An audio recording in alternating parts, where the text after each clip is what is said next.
мынакей бүгүн 20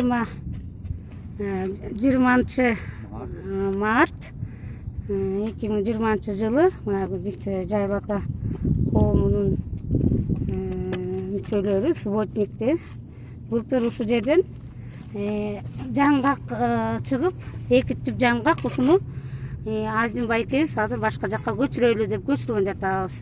Биз мына азыр барып отурсабыз.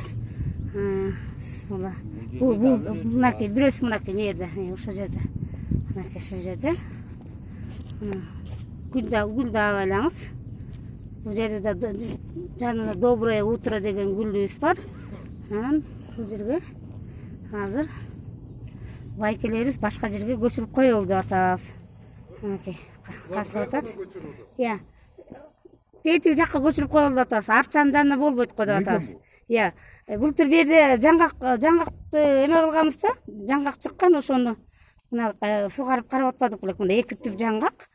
Анан бирөөнү сиз отуруңуз Жаныбек байке, бирөөнү Азим байке, мына экөөңүздөр колуңуздар менен жакшы ниет кылып, Жайыл Баатырдын музейинен берин отургузуп коюңуздар. Мынакей бүгүн дагы ушул субботник жасап атабыз. Бул кайка отуруңуз? Мына бул жакка 2 жерге орун камдап койдук. Мынакей бул жерге чоңун ушул жерге